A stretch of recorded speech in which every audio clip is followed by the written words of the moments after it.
have an uncle named Ben, who is my father's third brother. The story I'm about to tell you is also related to him, a man who is extremely addicted to gambling. After losing his job, Uncle Ben couldn't find work. Every night he would go to the casino and try to make a living by this so-called profession. My aunt always tried to stop him, but she never could. In those days, she took care of everything alone. She took care of the whole family and 2 small children. My uncle just gambled. He played 10 times and lost 9 times. The family's assets were gone. There was a day when Uncle Ben didn't come home for 2 days. My aunt didn't go to look for him because that wasn't the first time. On the 3rd night, my uncle returned. My aunt guessed that he only came home because he lost all his money again. But this time, his face was proud. He took out more than 50 million from his pocket and gave it to her and said it was all for her. This proved that he won. He finally won. It was the first time my aunt saw this, and more importantly, my uncle promised never to lose again. He also proudly told her about how he won this game. Yesterday, he played mahjong with some people. He would first lose continuously. All his money was lost, everything, and the people in the casino would kick him out and wouldn't let him play anymore. But even though he begged for the casino to let him continue playing, he was still punished and banned. As he was standing in the hallway cursing, someone called his name from behind. The man told my uncle that maybe he should try praying to the god of fortune. Maybe then he would win. My uncle didn't show any interest in this. He did not believe in any god. He would sometimes consider praying to different gods, but no god ever helped him to win in gambling. The man continued to persuade my uncle, saying that ordinary begging would not be effective. This made my uncle a little curious. He needed to know where to pray to get this effect on him.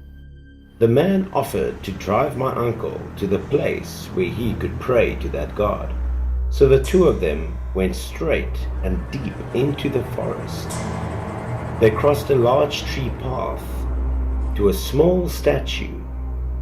The stone statue, placed neatly in the forest, was also covered with a red scarf on its head. The man showed my uncle how to pray. He needed to use his hair and nails as well as blood to make prayers work for this god. My uncle found it strange, but he still wanted to try it because he had nothing to lose.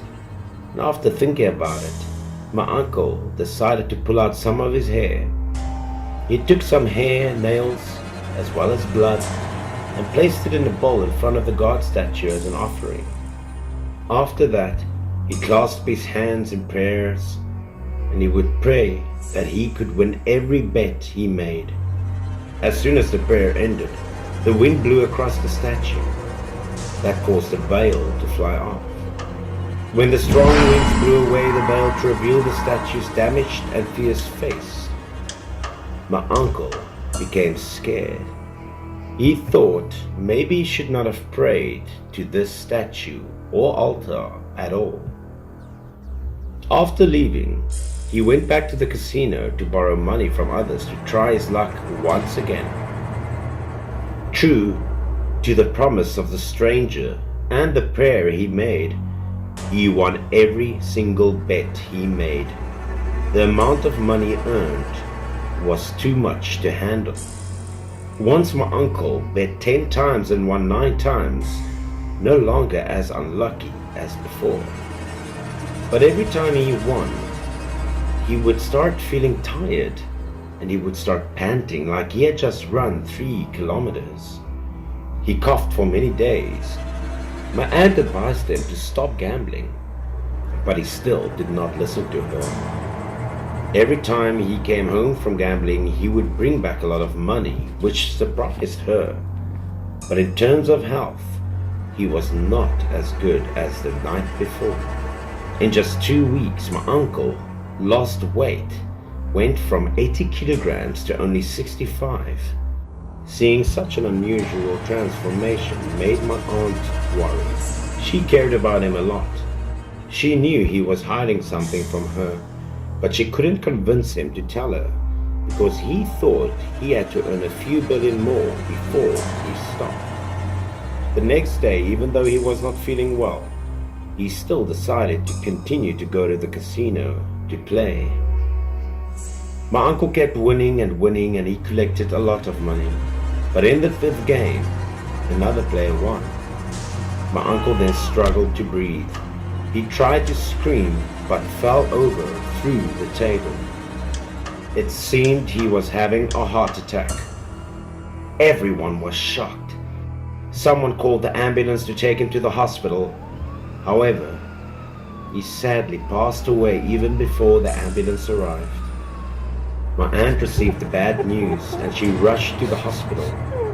She cried bitterly because she couldn't say goodbye to him for the last time. He was gone.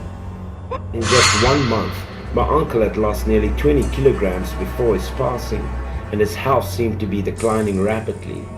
My aunt suspected something was off and asked the doctor for an autopsy. When the results came back, she was shocked, for the cause of death could not be determined, nor could the doctor explain anything in a scientific way. My aunt was shunned by her husband's death. She suspected that his death was related to some evil deity.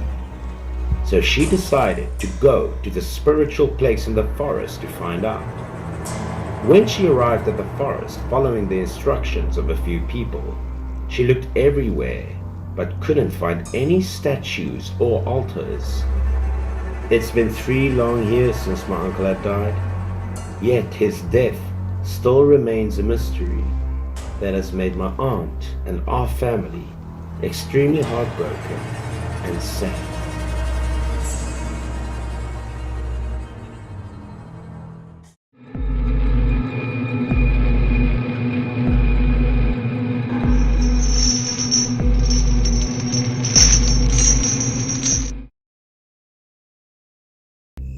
I heard this story a long time ago. At one company, workers often worked overtime and left very late to earn extra income. Near 9 o'clock in the evening, a young man named Carol had just finished his shift. Carol was offered a carpool by a colleague, but because the two were not on the same road, Carol refused and intended to take a bus to go home. The factory where the guys worked was in the suburbs, and the last bus back to the city left at 9:20 p.m.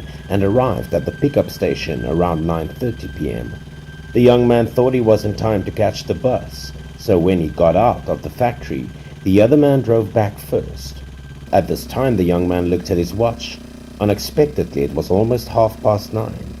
Carol knew he could be late, so he rushed to the nearest bus stop. The bus stop was a few minutes by motorbike from the factory. He had to run at full speed to get to the station.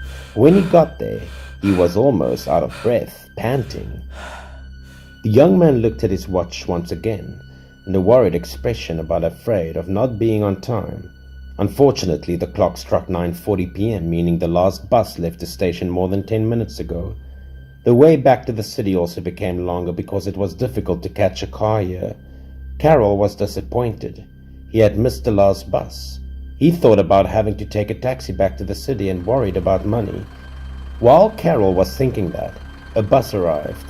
When the bus arrived, Carol was overjoyed, thinking that the bus was late as he was. This might have been the only exception ever. It could also be considered as Carol's luck.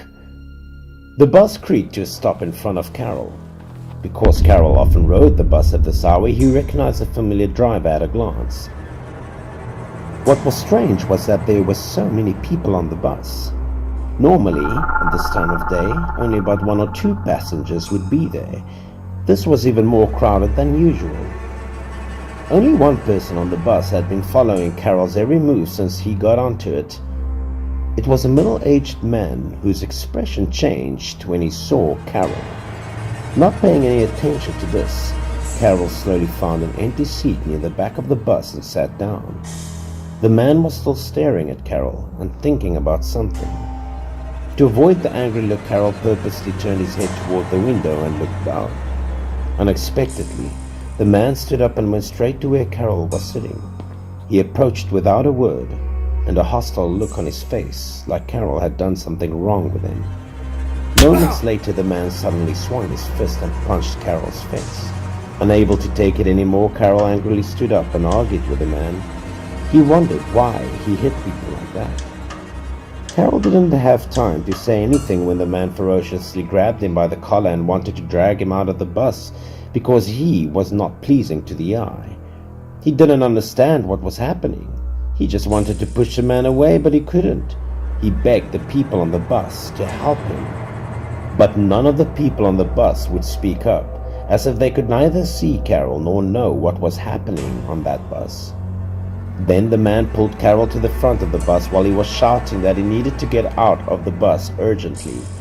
Despite Carol protesting, the man kept asking him to get off the bus. The driver did not say anything and motioned for the bus to stop. At this time, the bus door was also open. Immediately, the man pulled Carol out of the bus without once looking back at him. The bus door quickly slammed shut, and the bus continued to move. When the bus drove away, the middle-aged man let go of his hand and watched as the bus was slowly disappearing. Suddenly he sighed, his face drenched with sweat. He suddenly changed his expression and told Carol that he was scared to death just now. Carol froze in place, thinking the man was losing his mind, so he acted like that. This man saw a suspicious and confused look on Carol, so he told him that they were riding on a ghost bus. The man also recounted the process of getting on this bus. Once settled into position, he sensed that something was wrong. The first was that the people on the bus were all lifeless, not talking or breathing. He immediately looked around to examine the situation. The bad luck was that he discovered that all the passengers on the bus had no legs. Only then did he realize that they were not human at all. He was afraid to make a sound and didn't know what to do until he saw Carol getting onto the bus. He realized Carol was a real person, alive. So, he had to think of a way for both of them to get off of the bus. The man made it clear to Carol and told him to hurry home. Carol thought the man didn't look like a madman lying. By that time there were no more buses, so he decided to take a taxi to go home. When he got into the taxi, Carol and the driver accidentally heard the news broadcast on FM radio that the police had found a bus which jumped off the bridge and fell into the river at 4 p.m. The news reached his ears, sending chills down his spine. Soon after, information about the bus was made clear. All 9 passengers and the driver died. What was even more bizarre was that it was the same bus that Carol was on.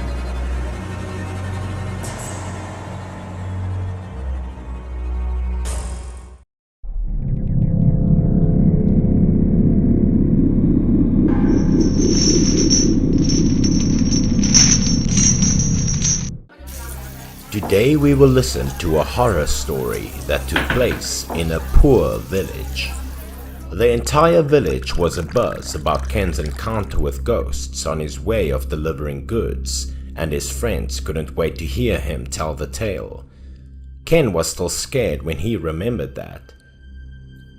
One of his friends was taken aback and asked him about what the ghosts looked like. Ken said nothing and simply took another sip of wine before beginning to tell the story. That night, the warehouse where he worked received a large order from downtown. In order to secure the work, the warehouse owner, who was Ken's boss, immediately offered to accompany Ken to the location to check and collect money. The boss was happy to sit next to Ken to show him the way and chat with him along the way. The two dashed out of the village, taking the highway to the town. Because it was dark at the time, the road was devoid of traffic. Ken, however, wanted to finish work early so he could go home and rest, so he drove around the shortcut to get to the town faster. He carried the goods into the warehouse for the purchaser to check when he arrived. Also, he was kind enough to assist him in reordering the goods into the warehouse. The purchaser rewarded him with a separate commission for his diligence and hard work. Everything went swimmingly. Ken continued to drive his boss back to the village after completing his work. The two were sitting in the truck happily conversing with each other. The boss also shown that she appreciated Ken a lot. While their truck was turning to the village road, they saw a young woman was huddled on the side of the road. Despite the fact that she saw Ken's truck approaching, she did not rush to get up. Her behavior was unusual. He was surprised and confused. He wasn't sure whether he should pull over to help this girl. While he was thinking about it, the boss suggested that she would get out of the truck to have a look. This girl might be lost. The boss hastily went down, walking alone to where the girl was sitting, as soon as she finished speaking. With a kind expression, the boss gently asked her a few questions. Ken sat quietly in his truck, fearing of robbers might have jumped out from both sides of the road. But the robbers were nowhere to be found, leaving only the strange girl sitting motionless with her face down. The boss continued to question her, but she did not respond, nor did she show any emotion. She appeared to be deaf. As a result, the boss motioned for the girl to get into the truck and follow her home. The girl then raised her eyes, revealing a pale, cold face. Then, without waiting for an invitation, she stood up and walked straight to Ken's truck. She took the initiative to sit in the back seat, her face solemn, and she said nothing to Ken. The boss got into the truck also. She patiently started a conversation with the girl in the hopes that she would recognize what the girl needed. The quiet atmosphere in the truck, on the other hand, made the two nervous. The truck became cold and thrilling as a result of the strange girl's presence.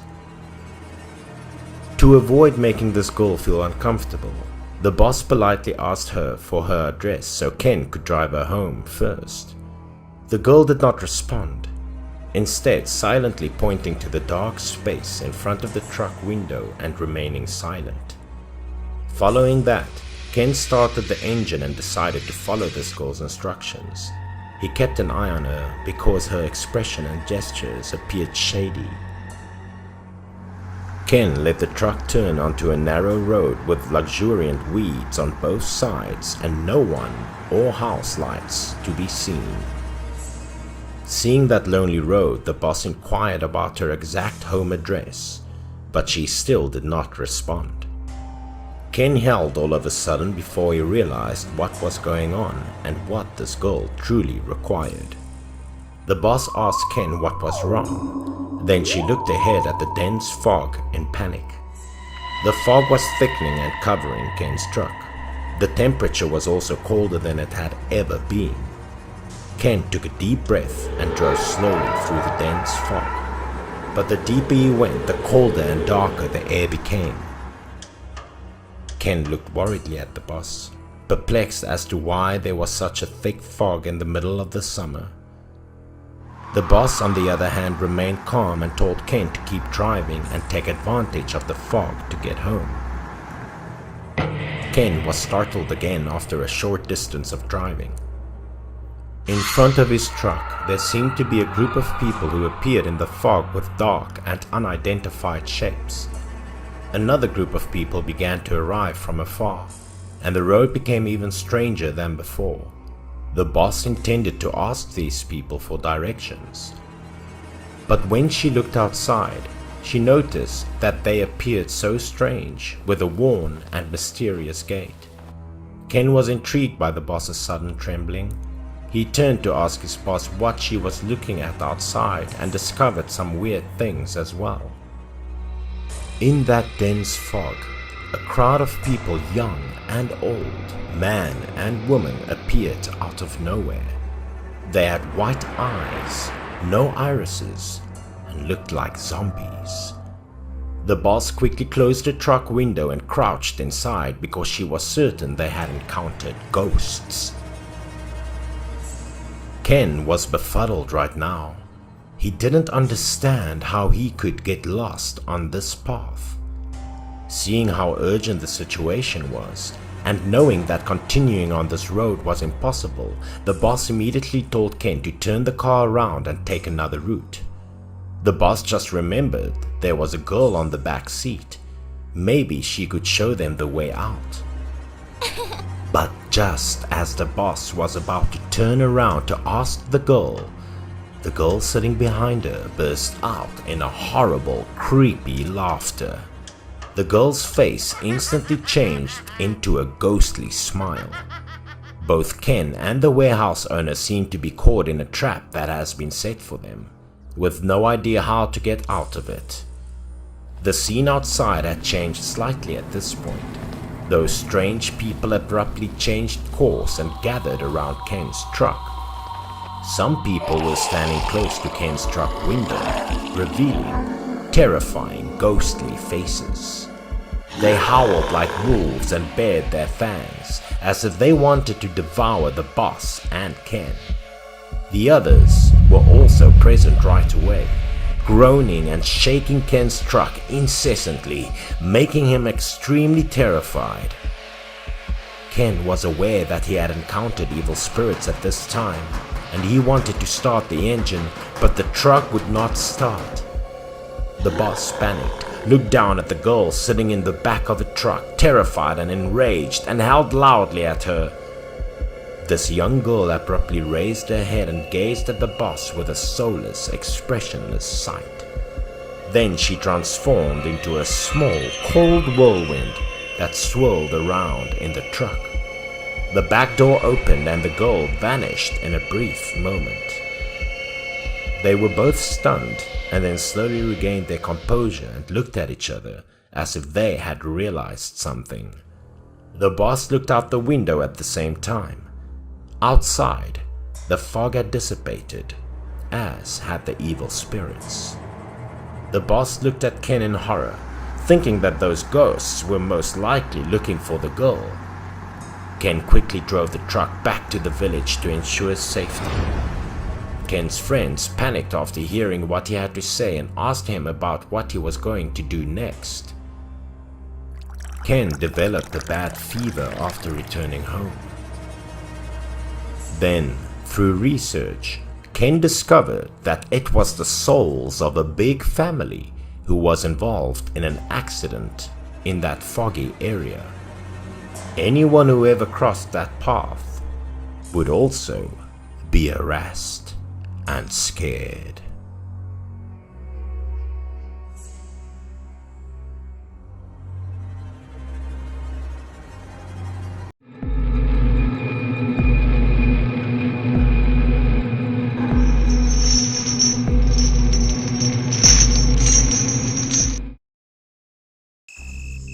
It was a strange story that ran into a few years ago.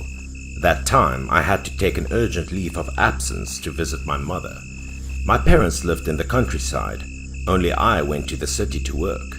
It took me more than a few hours to drive home from work. My parents were old, so I was worried about their health. After my mother's health improved, I decided to drive back to the city for the night. My parents were worried and wanted me to wait until early the morning to go. But I couldn't wait. I just went back to my hometown to check on my mother's health. I couldn't stay long because I had work to do. I explained that I had taken a quick leave and put aside all unfinished work. I need to go to a meeting early tomorrow morning, so I would be late if I stayed.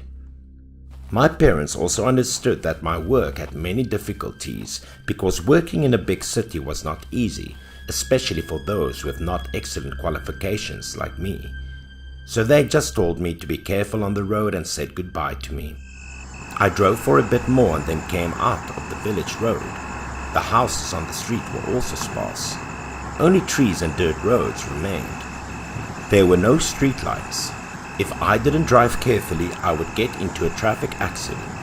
I didn't remember exactly, but I must have driven more than 10 kilometers and finally got off the dirt road. Ahead was the highway.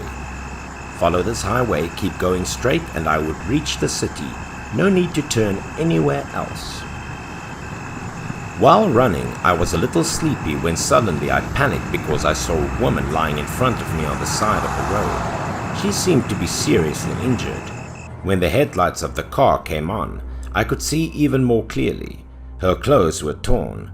There were bright red bloodstains around her body. It looked like she was a victim of a collision or some pillage. I was wondering if I should stop or not. I pushed the wheel to pull over, but then changed my mind because this part often happened in many looting scenes. I need to be very vigilant. The road from a house to the highway was very rough.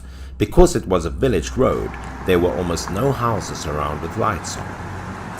While driving, I thought about the girl just now, wondering if she had an accident or not.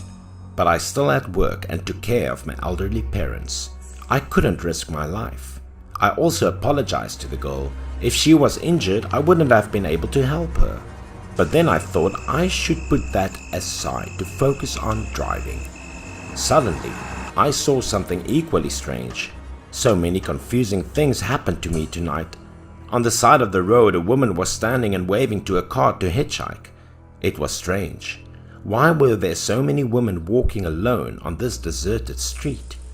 I thought about it and ran up to check it out. When the woman saw me, she took another step forward and waved her hand faster to get my attention. I also looked at her as very pretty and gentle, not like the robber type.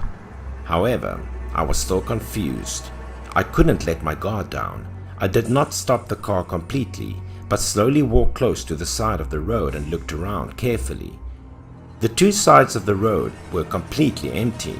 There were no trees to cover, so it was easy to see that there were no other people besides her, so there certainly wouldn't be bandits hiding to rob me. Seeing that, I felt reassured that I stopped the car completely, then called the girl to get in the car. She very happily ran over and thanked me non-stop, making me a little shy. Then she got into the car. I politely greeted her. I also did not forget to ask why she was standing in the middle of the road at late last night, because there were very few houses. She looked at me with a gentle expression and said that she had hitchhiked an acquaintance who came here to catch the bus back to the city to go to school, but was late for the last bus. She had been standing here since afternoon, but no one was willing to help, so she was lucky to meet me. After talking for a while, we were also silent. I also focused on driving. We needed to return to the city early in the morning, so we had to take advantage. At this point, I thought I had run for about an hour, but strangely the surroundings were still familiar to the eyes. I looked out the window to confirm my thoughts. It was still the highway, and the side of the road was a dry field without any trees, exactly like the road where I saw the girl had an accident just now. I clearly remembered that from the place where I met this woman, it only took about an hour to get off the highway and into the residential area. But today was strange. While I was thinking and looking out the window, I had to startle in horror when I turned to the side. Right in front of my eyes was the girl who had the accident earlier. She was still lying on the ground, so it turned out that I was running in a big circle and went back to her place. Too scared, I stepped on the gas and accelerated. I thought I had met a ghost, and that girl was a ghost. At this time, the woman sitting next to me asked me why I didn't help the person in the accident but ran away like that. I didn't say anything, just ran as fast as I could. The woman in my car saw too, so that girl was not a ghost. But no matter how much I tried to run, the scenery around me didn't change.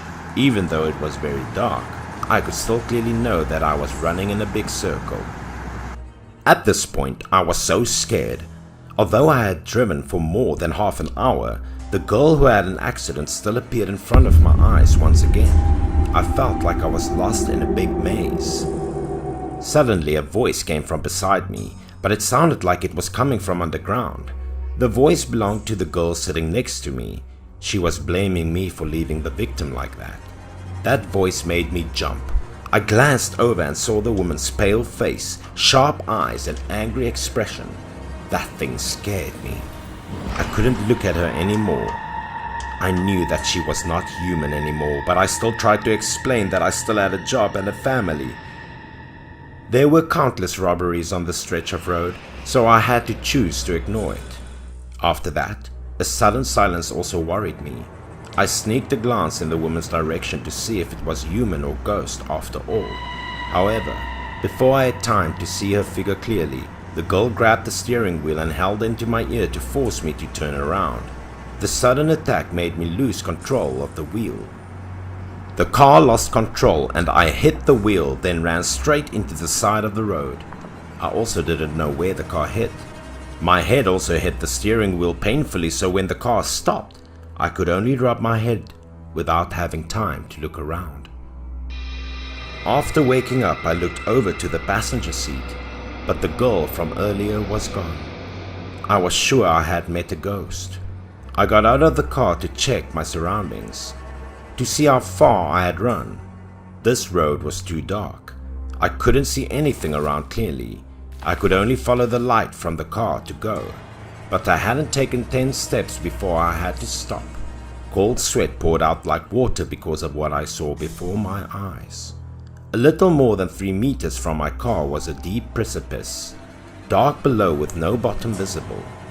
If the car did not stop in time, it could have plunged straight into the bottom of the cliff. That thought made my limbs so weak that I couldn't even stand. I fell to the ground and my body kept shaking from fear. I sat there for a long time to regain my sanity. Then I got into the car again and kept going. I thought the other woman scared me because she wanted to save the girl in distress. Just like that, I continued to run. The road gradually became familiar. I knew what I was about to see. As I expected, the girl was injured in the accident once again appeared on the side of the road in front of my eyes, the same as before. She was still lying like that. This time, I decided to stop the car and check her out.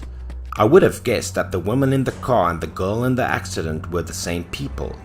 She was dead, so she appeared to make me help her body. At this point, I didn't think much of it. I turned the girl over and called her to see if there was any reaction or not. But surprisingly, when I saw her face, it wasn't the woman in my car. They were 2 different people. After checking, she was still breathing but very weak, so I rushed her to the hospital. The road went very smoothly, no more strange happenings. Feeling guilty the next day, I bought some fruit to visit her. The girl said she had a traffic accident and was robbed. If it weren't for me, she wouldn't have survived. But I was very guilty because I had no intention of helping her in the first place. As for that strange woman, I didn't know why she did that.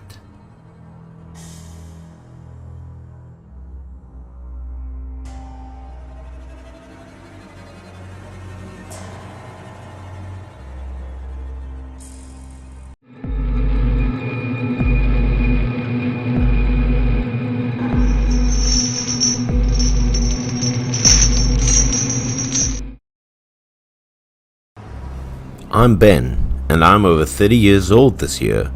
I have a stable job at a small company in the city, but because I needed more money to send back to my family at home, I worked part-time in the evenings after work. My job is to drive rental cars for people who can't drive themselves home because of the drunkenness or other reasons. I always go around the city in a small folding electric bike to find customers.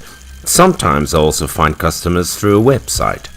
After receiving the booking, I ran the customer's address, then folded my folding electric bike and put it in the trunk of the customer's car. Most of the guests were in a drunken state. I've been doing this job for a while, so I've experienced many cases. Some people get drunk and then fall asleep without knowing what's going on. I preferred that because they would be quiet and not make me annoyed. And some people, even though they were drunk, still refused to sleep and talk a lot. Sometimes I don't know what they were talking about, so I didn't know how to answer them. I just kept quiet, or smile. Well, that's what I usually do. After completing a booking, I took out my folding electric bike and continued to go to other places. I clearly remembered the story that happened that day while I was working. It was about 10 o'clock at night. After driving a customer home safely, I immediately received another booking. This booking seemed a bit far, but I still took it because I needed the money more. I called to confirm the booking. I checked the correct address of the customer. After that, I said that I would come as soon as possible. I immediately turned around and ran as fast as I could to the agreed rendezvous point after hanging up the phone. It was a relatively remote place located on the edge of the city, next to a small river. It took more than 25 minutes from where I said goodbye to the old customer to the agreed rendezvous point. I was worried that the customer wouldn't be able to wait. Arriving at the place, I still did not see anyone there. There were no cars or people and no streetlights, so it was very dark. I took the phone to call the customer, but there was no signal from the other end of the line. It seemed the customer had locked the phone. I called again and again to no avail. At this time, I was a little annoyed. After all, I had to run a long distance in a hurry because I didn't want customers to wait. But when I got there, I was cheated like this. But I was not too upset because this was not the first time I had encountered this situation. Perhaps because customers were drunk, they sometimes made a booking unconsciously and then disappeared or didn't accept it when I arrived. After thinking that, I also turned around and quickly returned to the city to take other orders.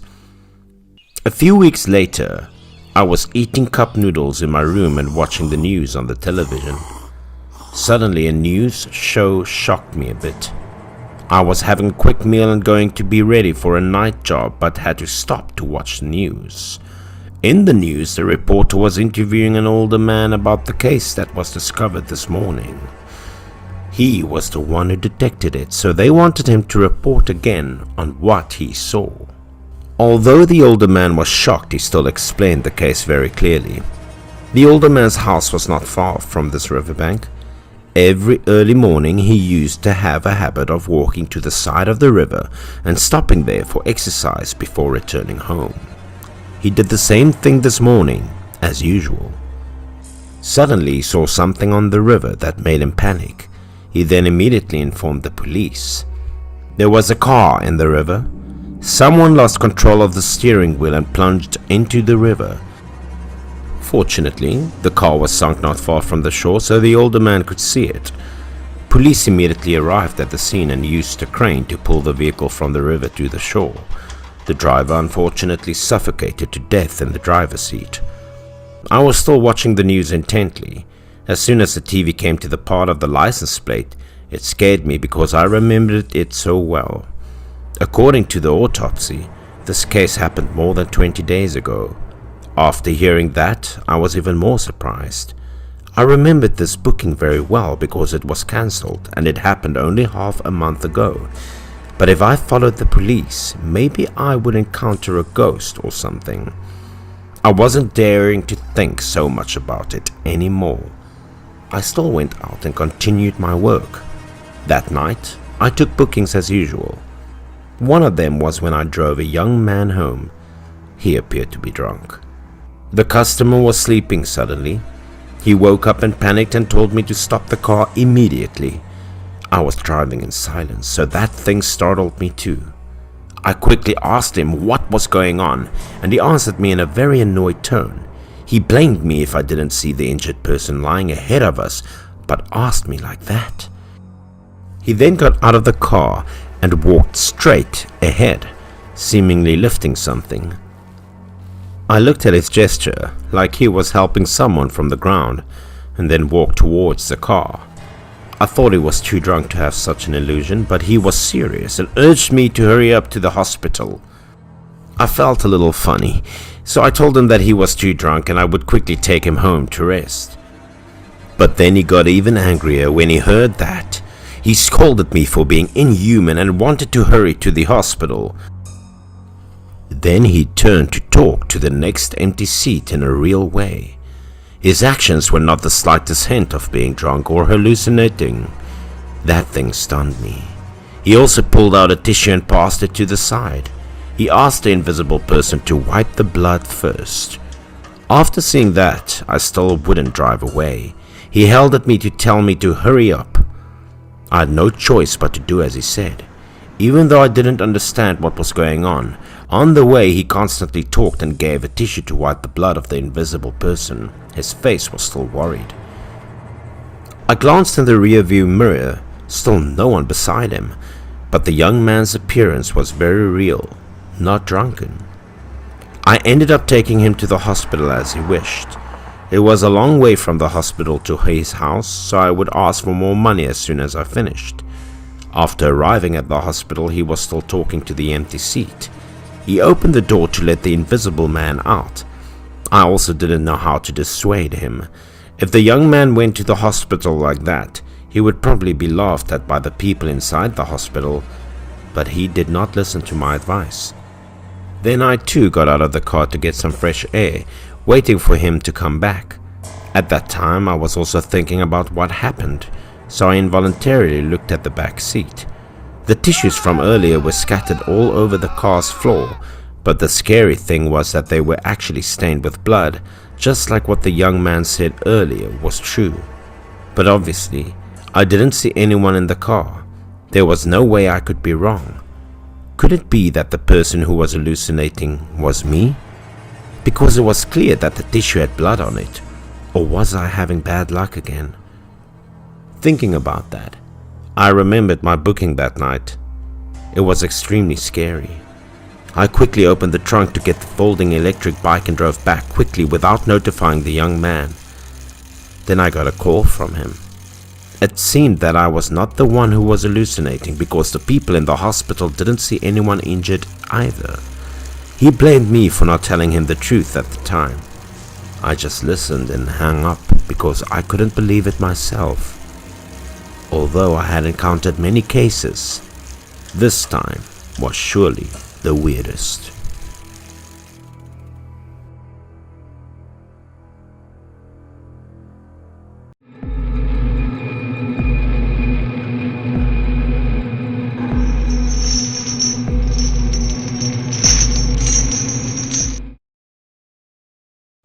This story was a scary one that happened to my family in the early 90s when I was just a kid. At that time, my father was a truck driver. This job was quite difficult. My whole family lived off of my father's truck driving job. Sometimes, I got to go with my dad to deliver packages. I enjoyed looking at the scenery on both sides of the road, and this story happened at the end of October. At that time, the weather also became much colder. At breakfast that day, my family was eating together. My father said he had urgent business and went to town to pick up the packages. It took about 4 hours by truck from our house to the town center. It meant that my father would depart in the morning and return in the afternoon of the same day. My father started getting on the truck and drove away after breakfast that day. He seemed to be in a hurry. I also walked to school because my house was also quite close to the school. When I got home from school, the door was open. I was curious about what had happened, but it was already dark. My father should have been home by that time, but I looked around and everything was quiet. I didn't see my father's truck in the yard either. The courtyard was eerily quiet. I went into the house and asked my mother, "Mom, is Dad still coming home at this hour?" Both mother and I didn't know what was going on. At that time, no one in my house had a cell phone, so I could not contact my father. My mom and I decided to have dinner while waiting for my father to come home. But my father never came home so late, no matter how far he went. I waited until after 9 o'clock at night and still did not see my father. Both my mother and I were extremely worried about him at this time. My mother looked at her watch for a moment and began to worry about my father. I didn't know what was happening to him. I also wanted to wait until my father came home before I became too worried. But because I had to go to school the following day, my mother asked me to go to bed early. She said she would stay awake waiting for my father to come home. Entering the room, I fell asleep after a long, tiring day. I did not hear my father's truck that night. The next day, just as dawn appeared, I heard my father return. My mother's voice didn't sound right. Maybe something happened. I put on my clothes and went out to see what was happening. As I opened the door ajar and looked outside, my father looked very lost, clutching his shoulder himself and shaking violently. His whole body was haggard. His face was pale. My mother helped my father to bed and covered him with a blanket to keep him from the cold. Not until my father calmed down, my mother asked him what had happened. He said he had an experience with something very terrible and haunting. My mother and I were extremely scared when we heard his story from the previous night. My father said that his delivery went well at first. Packages were delivered to the place according to the agreed time.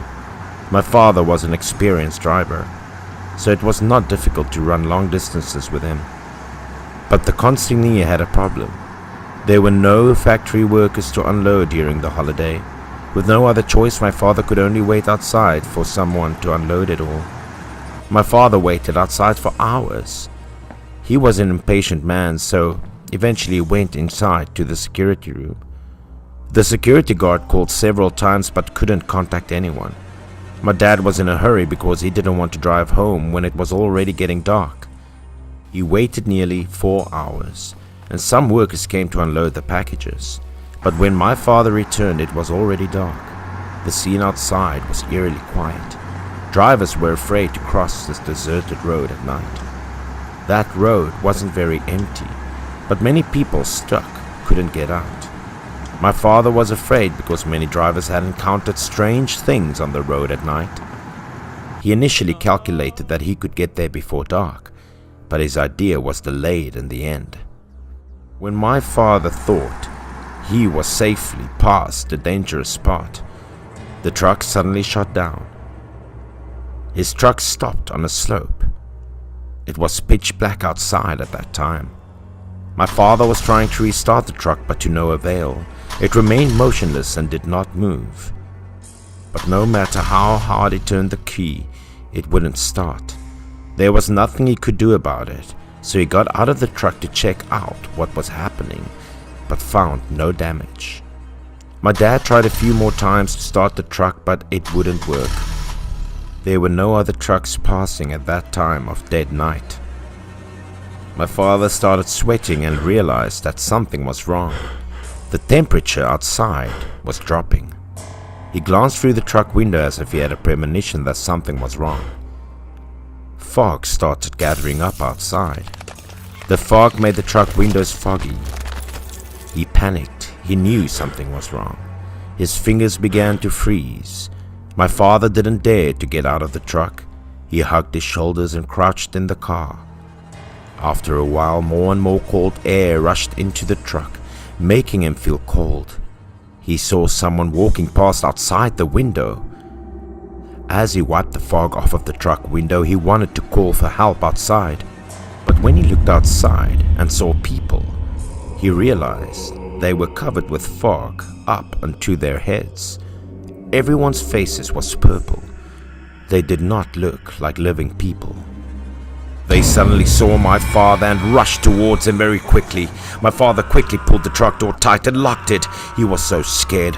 People outside were trying to knock on the door to get inside. But my father was scared and he hid in the truck and did not dare to go near the window.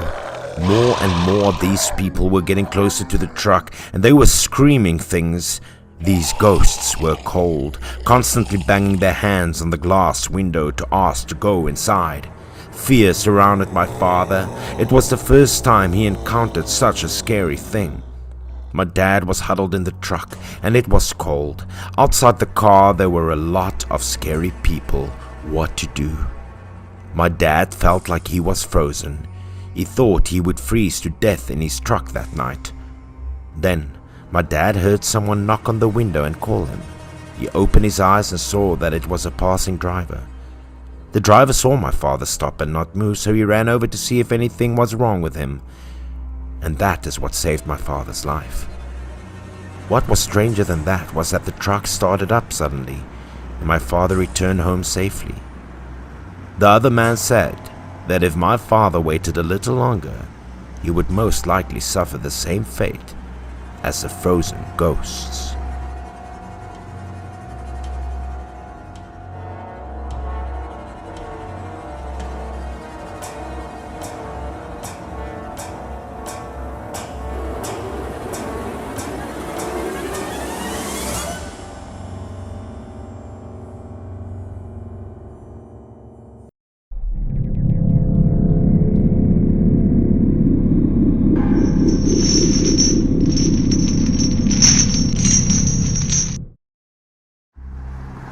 My father had been a truck driver for nearly 5 years.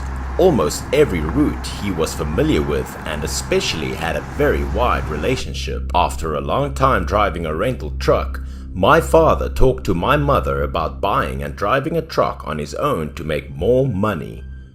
My mother did not object, but it was not easy to buy a truck because she was a bit worried about finances at the time. My father was thinking about buying a used truck to drive. After talking to my mother and me, my father started going to used truck stores to find out. At that time, garages or used truck shops operated as intermediaries. That was, truck owners would take the truck there and someone would broker to help them. After searching for a while, my father saw a truck that looked very new. He liked it right away. But after asking the price, my father sighed. Its price was slightly different from his original calculation. The salesman saw that my father was just asking and had no intention of buying it because of the high price. So the salesman said that he could recommend a satisfactory truck to my father at an affordable price. Then, the salesman took my father to see a truck he was talking about. The truck the salesman showed my father was new and beautiful. It was painted in a glossy orange color, and most important thing was that its price was very low. The size of the truck also fitted very well in my truck parking lot. Its machinery was also good. My father seemed to be very pleased and satisfied with the truck. After getting inside the truck, he was even more surprised because it was new. This accessory had not been rusted. In general, everything was very good. Another strange thing was that this truck had not run much, proving that this was a very new truck, not a degraded truck. So my father was satisfied and immediately closed the truck with the salesman. He also said that my father was very lucky to have bought it early and wished my father a prosperous business with this truck. Now, this truck was my father's companion on long journeys. He felt very satisfied and regularly cleaned it very meticulously. But on the first day my father drove to work, something happened. I remember that day my mother was cleaning the house when the phone rang. The call was from my father. He said on the phone that he had an accident on his way to work and was in the hospital. When my mother heard the bad news, she couldn't keep her composure and even dropped her phone on the ground.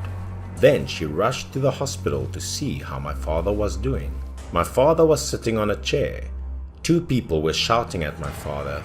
That was the family member of the person that my father hit the truck with. Fortunately, the person was not seriously injured. When my father got out of the hospital, my mom asked him what was going on. My father said that he did not understand anything. He recounted that he was driving a delivery truck and turning a corner. At that time, my father glanced in the rearview mirror to see the road before turning the truck in. Suddenly, he saw a person walking beside the truck, but there was an absolute safe distance between the truck and that person. When my father reached the bend, a few people ran to the middle of the road to block the truck. They shouted to signal my father to stop the truck. One man said my father's truck hit someone. My father did not know what happened, but to be safe, he quickly braked and stopped the truck. My father quickly jumped out of the truck and approached the man to ask what was wrong. My father said many times that he didn't think he hit that person, but he didn't understand why a man fell on the street like that. That man injured his hand, screaming to ask my father to pay compensation for causing the accident. When he told my mother about it, my father said that the man most likely was trying to rush into the truck to get angry. A week later, my father resumed work as usual. However, a strange incident happened, causing my father to find himself once again in a confusing situation. That day, when my mother was cleaning at home, the phone rang again.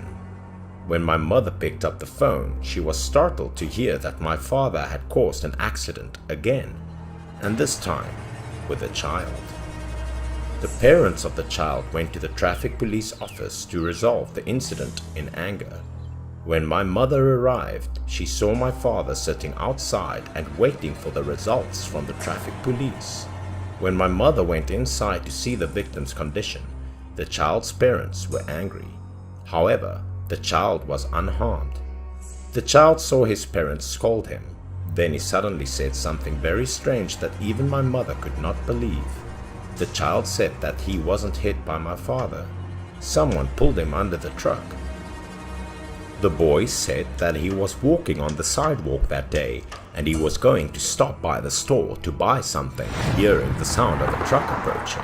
The child purposely moved to the side with distance enough to keep him safe. The truck was also running at a very slow speed and was very safe. But just as the truck passed him, he suddenly saw a person sticking out from under the truck with very sharp fingernails. The man looked bloodied. His eyes could only see the black irises, and he quickly pulled the child under the truck. When the child told that story, his parents told him not to tell such myths because why was there someone under the truck? While everyone was arguing, the traffic policeman in charge walked in. He said that they got surveillance footage of that stretch of road and asked us to come to see it. It was good that the whole process of the accident was captured so realistically. When my father's truck passed a child, there was indeed a safe certain distance between the two. That distance was too far for my father to cause an accident. Suddenly, the child seemed to be dragged under the truck like on camera. But at this point, we didn't see anyone under the truck.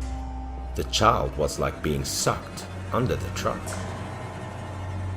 When it was clear, the child's parents took him out of the police office and did not make any further claims. My parents were on their way home when a policeman called back. He asked my father if the truck had to be purchased below market value. Through investigation, that truck was involved in a fatal accident just last month. A young man was hit by a truck, sucked under the truck, and dragged more than 10 meters. After my parents got home, they discussed it many times and decided to sell the unlucky truck.